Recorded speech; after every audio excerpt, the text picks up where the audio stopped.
Hey everybody, it's Michael here from Replica Airgun's first video of 2019. And as promised, I was going to talk about the evolution of the Sig ASP pellet pistols. I have pretty much all of them here on the table, at least the ones that I have, the versions. They do come in slightly different colors, so you can get, for instance, the P226 in black. You can get the X5 in a sort of silvery color. So there are other combinations that you can get. But I want to kind of go through the evolution, talk about the first generation versus the second and third and maybe possibly fourth generation.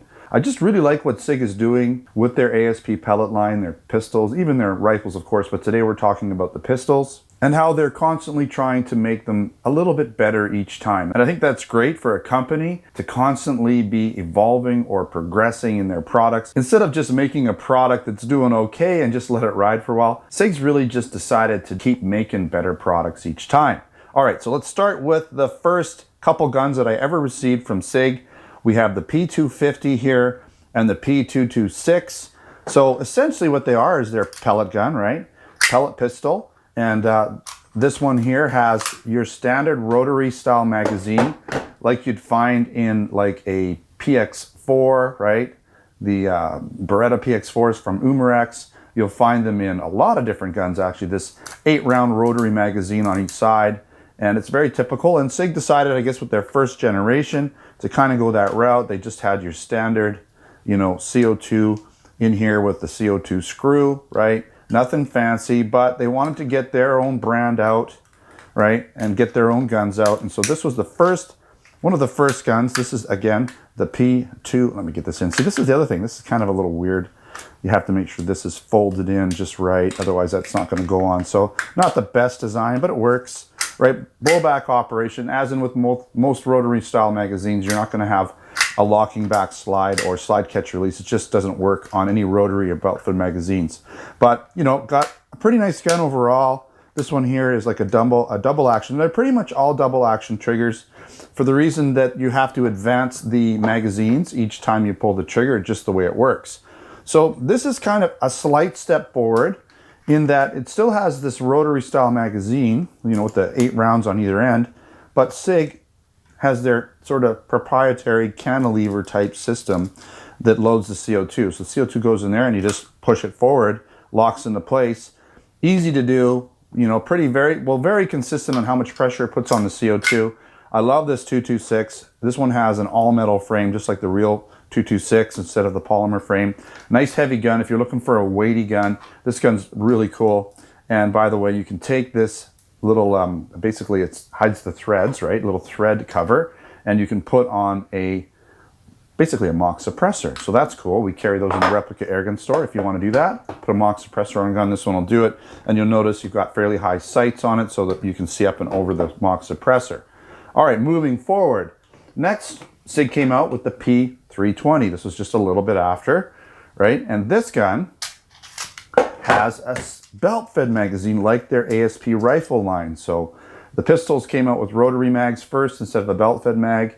And then the P320, let's get in here, came out with this rotary belt-fed magazine. Okay, it's a rotary magazine. It spins around, but it's belt-fed. Now this was like a high capacity, close to 30 rounds. I think it is 30 rounds. And that was the first version, right? 30 rounder. Sometimes I forget which way they go in. Got to put them in the right way. No, I was right. There we go. All right, so that was next. And then pretty close to the same time, this X5 came out. So what do we have here? Well, now we have a belt. Oh, I forgot to mention one thing. Let me mention this one thing. So this guy had the rotary magazine, but as you notice, we had this typical CO2 loading system, sort of the old school design. Nothing wrong with it. It works, right? But you got to kind of twist this thing, and sometimes some of the pressure gets out on you, and if you're not fast enough, you know, we've all used those types of styles, those twist type styles. It's just very common in most air guns. So back to the Sig X5. So the Sig X5 came out, and what did they do? Well, they changed it to a 20-round magazine. You might wonder, that seems like a step backwards, but actually it's a step forwards in that now we have a magazine that's got a little bit less resistance on the trigger, because 30 rounds it was just, there was some problems with the trigger and the belt feeding and the extra tension or resistance. And, you know, basically you're going to get some, you know, extra resistance, I guess, you know, friction, because you're spinning around this belt magazine and you're just using your trigger pull to do that. Okay, so they went back to 20, or scaled it back to 20, which is plenty fine. Most pistols aren't going to go over 20 rounds, right? That would be a high capacity pistol magazine in real life, right? So pop that back in. But again, we've got this cantilever design, 6 cantilever design. So beautiful gun, you know, so it incorporates the belt fed magazine and the cantilever design. So that's got kind of all of Sig's new stuff going on, right? That's the X5. So that brings us to the M17, which I've reviewed for you guys. So check out all my reviews. I got reviews for all these guns. So what's different? What you'll notice, first of all, is that none of these guys have open ejection ports, right? Nothing like that going on. None of them, right? Nothing wrong with that, but it's nice to have the open ejection port. Just adds to the realism. None of these guys have full-size dropout magazines, right? They're all sort of some sort of a stick variant. So here we have the M17 with an open ejection port, you know, even a more recessed barrel than any of the other SIGs, right? None of the other SIGs had as recessed of a barrel going on. All of them kind of had these, you know, the barrels that you can see the actual caliber dimension, right? Whereas the M17 has this much more open recessed barrel that looks more realistic. So a lot going on. You look at it and go, wow, this looks like the real deal, right? But on top of that, we have this new magazine that is a full-size dropout magazine. It's metal and plastic, so combination, but it's fairly weighty when you get the CO2 and your rounds in it. But it incorporates their belt-fed magazine. You just pop these guys out. It's a little shorter, but that's okay because it still holds 20 rounds. It's long enough to hold the 20 rounds, right? So plenty of ammunition.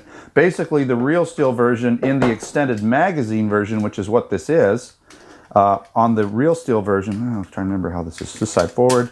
So you just have this button here, pops it out. So the real steel version with this extended mag would be 21 rounds. So here we're sitting at 20 rounds. Very simple, or very similar, I guess you'd say, in a very simple design. We also have, I'm not going to take this out because the CO2 is fairly fresh, a cantilever system on the magazine for loading it. So for loading the CO2 and basically, you know, engaging it and having that CO2 pierced, you use this lever here. You just pull it back, put the CO2 in and squish it, you know, right into the mag, and you're good to go. So here we have the newest version. The M17 incorporates all of SIG's new designs, open ejection port, which we didn't see on the previous versions, recessed barrel, right? Again, you're not going to get a slide lock, but this gun is, another thing, fully field strippable. It has a working takedown lever, which none of the other guns have, so that's another plus, okay? Full-size dropout magazine that holds the CO2 and the rotary style magazine, or the belt-fed magazine. Really nice gun. You know, props again to SIG for really, honestly, the only company that I've seen to date that is, instead of just, you know, going with what's already out there and existing, and that airgun companies are kind of creating some new stuff, and then companies go, hey, well, let's just kind of put our name on this product. SIG is really working with the airgun companies, okay? They're working and they're creating new designs with these airgun companies and basically creating their own unique product. All of that said, I'm super excited. Going to SHOT Show in a few weeks here, and going to be talking with SIG, see what kind of new products they have. I'm sure there's going to be something new, and I'm really looking forward to finding out what the next SIG product's going to be. All right, thanks for watching. Don't forget to subscribe. Check out all these products over at the Replica Airgun store over at replicairguns.ca and replicairguns.us. We have most of these products in those stores. If you're interested in other products like air guns, BB guns, pellet guns, airsoft guns, blank guns, and other accessories, you can find them there too.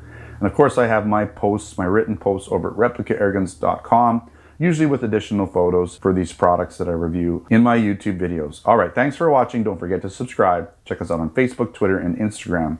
Until next time, take care.